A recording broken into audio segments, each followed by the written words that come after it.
एक तूफानी रात, एक जलता हुआ दीपक और एक बच्चे का हौसला।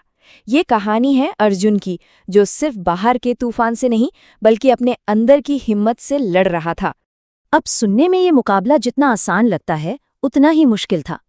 असली चुनौती मौसम की नहीं थी, बल्कि उस अंधेरे और डर को जीतने की थी जो तूफान अपने साथ लाता है।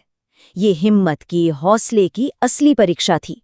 अर्जुन ने तो चैलेंज ले लिया, लेकिन ऐसा लग रहा था मानो पूरी कायनात उसे रोकने पे तुली हो। हर कोई जानता था कि ये काम लगभग नामुमकिन है। उसके चारों तरफ बस शक और डर का माहौल था। आप जानते हैं, कभी-कभी सबसे बड़ा तूफान बाहर की हवा नहीं होती, बल्कि लोगों की वो बातें होती हैं जो हमारे हौसले को बुझाने की कोशिश करती हैं। और हुआ भी वही जिसका सबको डर था। पहली ही कोशिश और नाकामी। उस घने अंधेरे में अर्जुन अकेला खड़ा था और हाथ में था एक बुझा हुआ दीपक। मतलब बाहर का तूफान अपनी पहली लड़ाई जीत चुका था। दीपक तो बुझ गया था, पर क्या उसकी हिम्मत भी बुझ गई थी? असली लड़ाई तो अब शुरू हुई थी अर्जुन के मन के अंदर।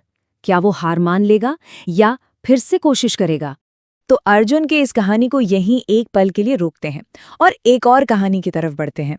ये भी साहस की ही कहानी है, लेकिन एक अलग तरह के साहस की, ईमानदारी के साहस की। बात है प्राचीन चीन की। वहां एक सम्राट ने अपना उत्तराधिकारी चुनने के लिए एक बहुत ही अनोखी परीक्षा रखी। ये कोई ताकत या ज्ञान की परीक्षा नहीं थी, ये थी सच्चाई की परीक्षा। चैलेंज सुनने में तो बड़ा सीधा साधा था। हर बच्चे को एक बीज दिया गया और कहा गया कि इसे उगाओ। लेकिन इस सिंपल से दिखने वाले चैलेंज में एक बहुत गहरा राज छिपा था। और मजे की बात यह है कि ये कहानी दुनिया भर में अलग अलग रूपों में मिलती है। चाहे वो चीन का पिंग हो या भारत के प्रतापगढ़ का ध्रुव, दोनों की मुश्किल एक ही थी। उनके गमले खाली थे और उन्हें सच्चाई और दिखावे में से किसी एक को चुनना था। जरा उस पल के बारे में सोचिए। हर तरफ खिले हुए पौधे हैं और बीच में पिंग और ध्रुव अपने खाली गमलों के साथ खड़े हैं, जो उनकी नाकामी का सबूत लग रहे थे। सब उन पर हंस रहे थे। यह सामाजिक दबाव का एक ऐसा तूफान था जिसका वो दोनों अकेले सामना कर रहे थे। और तभी सम्राट ने वो राज खोला। असली परीक्षा बीज उगाने की थी ही नहीं, असली परीक्षा तो ईमानदारी की थी। इससे एक बात साफ हो जाती है, सच्ची जीत दिखावटी सफलता में नहीं, बल्कि मुश्किल वक्त में भी अपने उसूलों पर टिके रहने में है। तो ये कहानियां सिर्फ बच्चों के लिए नहीं हैं। ये हमें सिखाती हैं कि हमारा कैरेक्टर, हमारा चरित्र कैसे बनता है। चलिए देखते हैं कि कहानी सुनाने का ये तरीका नैतिक मूल्यों को सिखाने के लिए इतना पावरफुल क्यों है। देखिए, अकादमिक रिसर्च के हिसाब से जिम्मेदारी का मतलब सिर्फ अपना काम निपटाना नहीं है। इसका मतलब है समाज का एक एक्टिव हिस्सा बनना। और कहानियां हमें ठीक यही एहसास कराती हैं, जहां किरदारों के फैसले सिर्फ उन पर नहीं बल्कि पूरे समाज पर असर डालते हैं। ये जो 3 स्टेप का प्रोसेस है ना, ये बहुत शक्तिशाली है। जब हम कहानियां सुनते हैं, सवाल पूछते हैं और फिर उन पर सोचते हैं, तो नैतिक मूल्य सिर्फ नियम बनकर नहीं रह जाते, वो हमारी समझ का हिस्सा बन जाते हैं। ये सीखने का सबसे नेचुरल तरीका है। ईमानदारी और साहस जैसे गुण सिर्फ पुरानी कहानियों की बातें नहीं हैं, ये आज भी उतनी ही जरूरी हैं, चाहे हम प्राचीन भारत के महाकाव्य उठा लें या आज की कॉरपोरेट दुनिया को देख लें। हमारे भारतीय पुराण तो ऐसे राजाओं की कहानियों से भरे पड़े हैं जिन्होंने नैतिक उसूलों की मिसालें कायम की।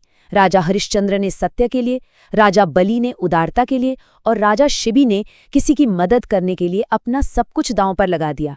ये कहानियां हमारे समाज के नैतिक ताने माने का एक अहम हिस्सा हैं। और ये देखिए, ये कितनी खूबसूरती से दिखाता है कि वही पुराने मूल्य आज भी जिंदा हैं। ये एक मॉडर्न ऑयल और गैस कंपनी का जहाज है और इसका नाम है एग्जीक्यूटिव करेज, मतलब कार्यकारी साहस। नाम ही अपने आप में सब कुछ कह देता है। एक मॉडर्न बिजनेस लीडर के ये शब्द इस बात को और भी पक्का कर देते हैं। सत्यनिष्ठा यानी इंटेग्रिटी आज के बिजनेस वर्ल्ड में भी कामयाबी की नींव है। ये दिखाता है कि ईमानदारी का फल हमेशा मिलता है, चाहे वो एक पौराणिक राज्य हो या फिर एक मल्टीनेशनल कंपनी। चलिए अब वापस अर्जुन की कहानी पर लौटते हैं। वो अंधेरे में बैठा था, दीपक बुझ चुका था और हिम्मत लगभग टूट चुकी थी। लेकिन कहानी अभी खत्म नहीं हुई थी। दूर मंदिर से आती एक छोटी सी उम्मीद की किरण। वो रोशनी उसे ये याद दिलाने के लिए काफी थी कि अंधेरा चाहे कितना भी गहरा क्यों न हो, रोशनी हमेशा कहीं न कहीं मौजूद रहती है। और बस यही वो एक पल था, वो एक ख्याल था जिसने सब कुछ बदल दिया। उसने अपनी प्रेरणा बाहर के दीपक से नहीं, बल्कि अपने अंदर के विश्वास से ली। अब उसकी हिम्मत का तूफान बाहर के तूफान से कहीं ज्यादा ताकतवर था। इस बार उसकी स्ट्रैटेजी बिल्कुल अलग थी। उसने सिर्फ दीपक नहीं जलाया, बल्कि उसे बचाने की जिम्मेदारी भी ली। उसने सीखा कि साहस का मतलब सिर्फ तूफान में खड़े रहना नहीं, बल्कि अपनी लौ की हिफाजत करना भी है। जब वो मंदिर पहुंचा तो पुजारी के शब्दों ने सब कुछ साफ कर दिया। अर्जुन, असली परीक्षा हवा की नहीं थी, तुम्हारे हौसले की थी। असली चुनौती कभी भी बाहर नहीं होती, असली लड़ाई हमेशा अंदर लड़ी जाती है। और यही इन सभी कहानियों का सार है। चाहे अर्जुन का दीपक हो या ध्रुव का खाली गमला, दोनों हमें एक ही बात सिखाते हैं। असली साहस बाहरी चुनौतियों को हराना नहीं, बल्कि अपने अंदर की सच्चाई, ईमानदारी और हिम्मत की लौ को जलाए रखना है। क्योंकि जो अंदर की हिम्मत जला ले, उसका दीपक कभी नहीं बुझता।